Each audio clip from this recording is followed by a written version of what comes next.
Olá e sejam todos muito bem-vindos ao canal Mergulho Profundo, do jornal Alfredo Wagner Online. É excelente ter a companhia de cada pessoa que está ouvindo a gente agora. Com certeza. É sempre um prazer estar aqui para mais uma análise. E antes da gente, entrar de cabeça no nosso tema de hoje, fica aqui aquele convite super importante para quem nos acompanha. Não deixem de se inscrever no canal, curtir este material e, claro, acompanhar todas as nossas análises detalhadas. O apoio da nossa audiência é o que torna essas investigações possíveis. Isso mesmo. E a pauta de hoje, olha, é daquelas que vão mudar permanentemente a forma como a gente olha para a tela do celular. Totalmente. Nós vamos examinar um artigo brilhante do jornalista Mauro Demarchi, que se chama Guerra, Robôs e Aviões do Fim do Mundo. É um título que já evoca instantaneamente aquelas imagens de superproduções de ficção científica, né? Demais. Parece coisa de Hollywood. Mas a realidade por trás disso não está no cinema. Está na palma da nossa mão todo santo dia. Exato! E o que a gente vai explorar hoje não é apenas apontar o que é verdadeiro ou falso na internet. A missão do nosso mergulho é entender a fundo a mecânica de como essas narrativas super elaboradas conseguem sequestrar a atenção das pessoas. E transformar imagens que às vezes são super banais em ameaças iminentes, né? É uma viralização estruturada do medo. Certo, vamos desempacotar isso. O texto traz 3 casos recentes e muito específicos de apocalipses que pipocaram nos feeds e geraram ondas absurdas de pânico. E de engajamento também. Sim, muito engajamento. Começando por uma imagem que inundou as redes há pouco tempo. Veio de uma conta associada ao nome China Pulse. O vídeo mostra o que parecem ser robôs humanoides, com aquele visual de exoesqueleto metálico mesmo. E eles estão supostamente sendo treinados com armas de fogo. A legenda cravava que se tratava de um treinamento militar ofensivo iminente. O que é fascinante aqui é como a desinformação mais eficaz não inventa as coisas completamente do zero.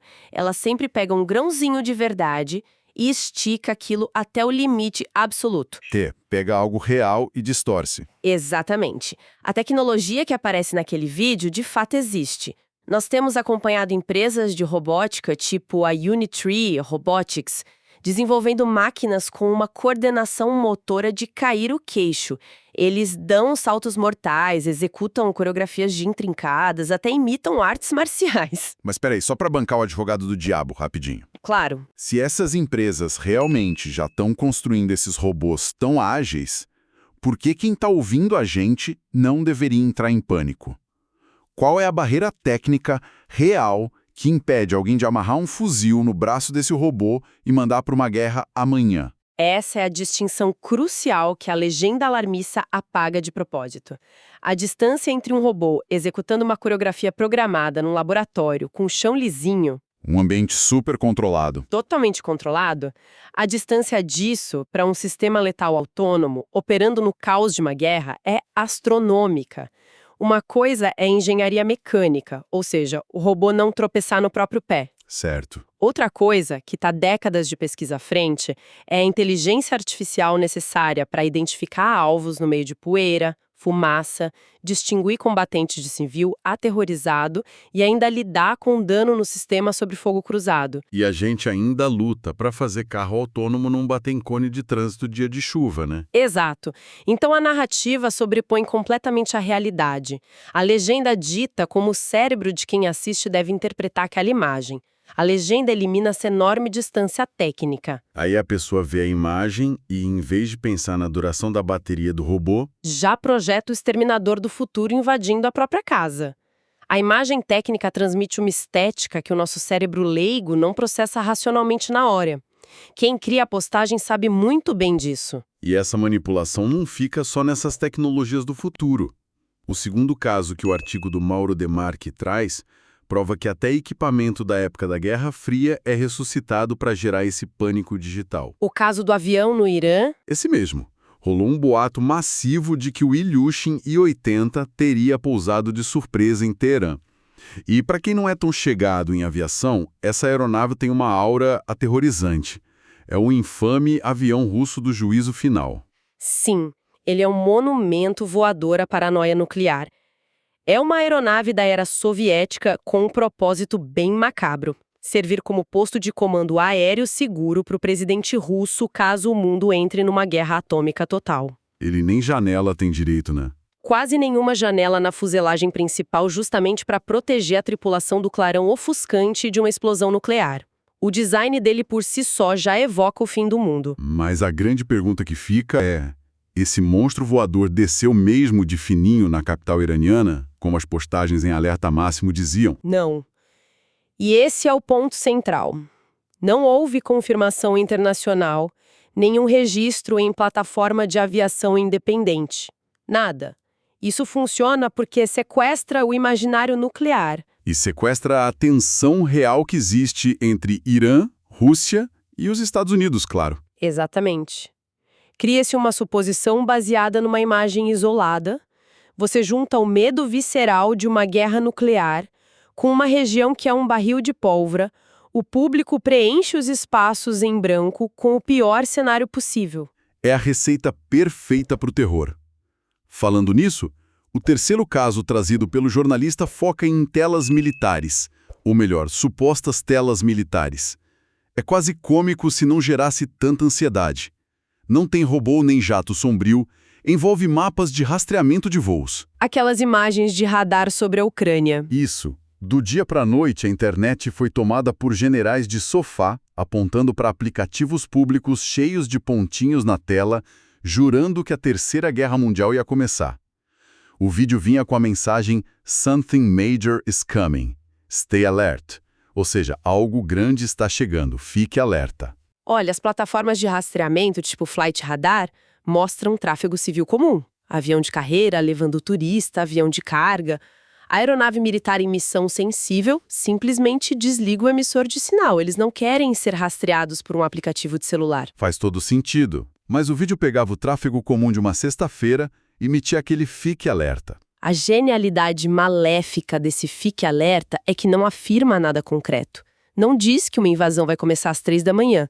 Só induz uma ansiedade paralisante, uma expectativa de que o pior vai acontecer. Transforma a navegação do internet num suspense interativo. Quem está com o celular na mão fica atualizando o mapa suando frio, achando que está vendo o início de um conflito global em tempo real. E aí, como é que essas três histórias tão diferentes funcionam da mesma exata forma para viralizar o medo? O texto identifica 4 características principais nessas postagens. O primeiro pilar é a linguagem alarmista. Termos como alerta máximo ou iminente. Para disparar nosso instinto de sobrevivência. Isso. O segundo é a falta de fonte verificável. A informação nunca vem assinada por uma agência séria. É sempre uma conta anônima. O terceiro ponto é o uso de imagens técnicas, que traz uma falsa aura de autoridade inquestionável.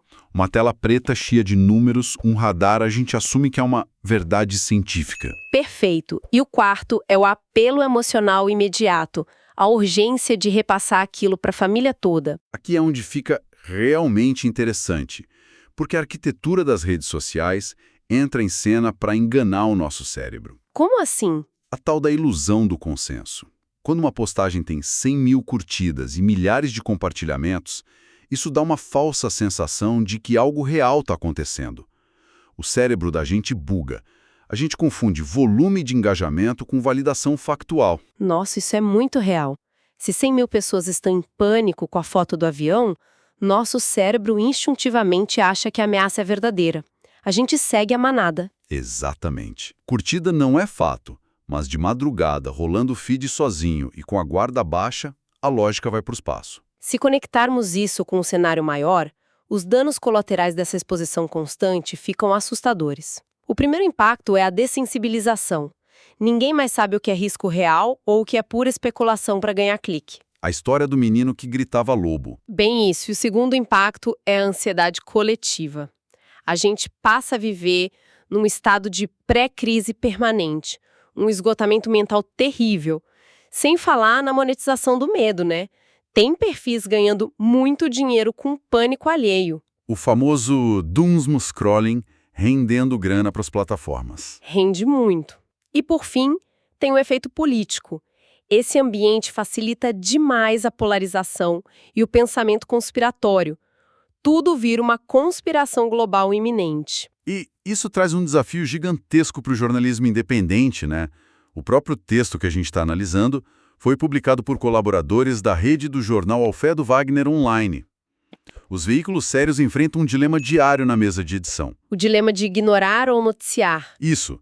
Se ignoram o boato absurdo, parecem omissos. A audiência reclama que ninguém está falando do assunto. Mas se reproduzem na pressa, acabam alimentando a desinformação. Jogam lenha na fogueira. A solução que o autor aponta é brilhante. É contextualizar. Separar a tecnologia real da especulação desenfreada e evitar qualquer título sensacionalista. Em tempos de guerra híbrida, que é essa guerra informacional e psicológica, a prudência é a maior virtude editorial. É preciso explicar de onde a imagem surgiu e desmontar a mentira peça por peça. Então, o que tudo isso significa no final das contas? Robôs que dão um salto mortal existem. Aviões sem janela existem. Mapas de radar estão aí, abertos para qualquer um. Mas transformar essas coisas em sinais de apocalipse é uma construção puramente narrativa. O nosso objetivo com esse mergulho é justamente equipar quem ouve a gente com uma lente crítica mais afiada. Para não cair na armadilha da urgência fabricada. Exato. Da próxima vez que um vídeo alarmista aparecer, questione a fonte e o contexto antes de compartilhar. Sabe, o artigo termina com uma pergunta muito instigante.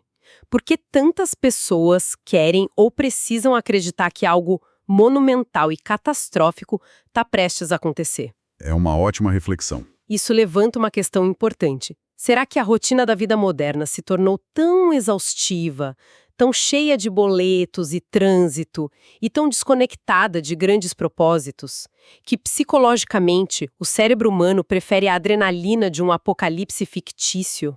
Caramba, um escapismo através do desastre. Isso, a pessoa prefere a fantasia de uma guerra global no celular a ter que lidar com as pequenas incertezas e os tédios do dia a dia. Fica o convite para essa reflexão profunda sobre o nosso próprio comportamento. É uma reflexão que realmente explode a cabeça para a gente encerrar. Quero agradecer demais a audiência que ficou com a gente até agora. Não se esqueçam de se inscrever, deixar um comentário contando o que acharam dessa análise e compartilhar o conteúdo com aquele grupo da família que adora um boato de fim de mundo. Lembrem-se sempre de procurar o canal Mergulho Profundo do jornal Alfredo Wagner Online para entender os bastidores da informação. Um excelente dia a todos e até a próxima.